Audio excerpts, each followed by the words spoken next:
বলছেন, আসসালামু আলাইকুম শাইখ। ওয়ালাইকুম সালাতুল্লাহ। প্রশ্ন হলো, ফুটবল খেলায় যে হাফ প্যান্ট পরে যেটাতে হাঁটু দেখা যায় বা দেখা যাওয়ার প্রবল সম্ভাবনা থাকে, তা পরা কি ইসলামে জায়েজ আছে? হাফ প্যান্ট পরা, সেটা ফুটবল খেলার সময় হোক অথবা অন্য কোনো সময় হোক, বাইরে লোকজনের সামনে, নিজের ঘরের বাইরে এইভাবে রান খুলে চলাফেরা করা জায়েজ না। এটি কাফের, বিজাতি, ইসলামের শত্রুদের অন্ধ অনুকরণ, গোলামি, হীনমন্যতা।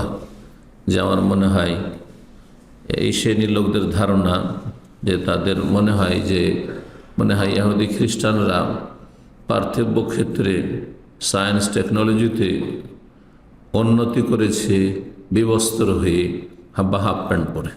আউযুবিল্লাহ। এটি কাফেরদের গোলামি। জনসম্মুখে, লোকজনের সামনে, রাস্তাঘাটে, সেখানে মহিলা পুরুষ সবাই চলাফেরা করছে আর হাফ প্যান্ট পরে চলাফেরা করে, এটি জায়েজ নয়, হারাম কাজ।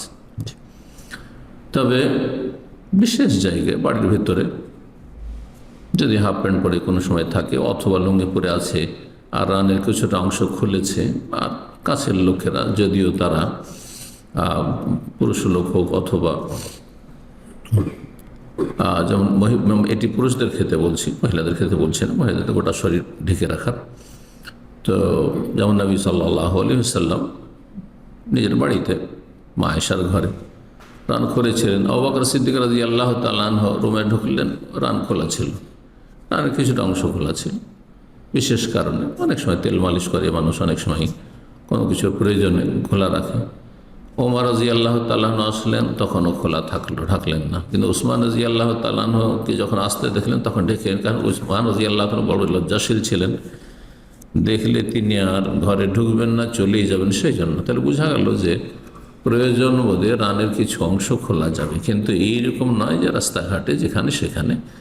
আর ফুটবল খেলার ময়দানে ঘন্টার ঘন্টা রান খুলে খেলাধুলা করবে, এসব জায়েজ নয়।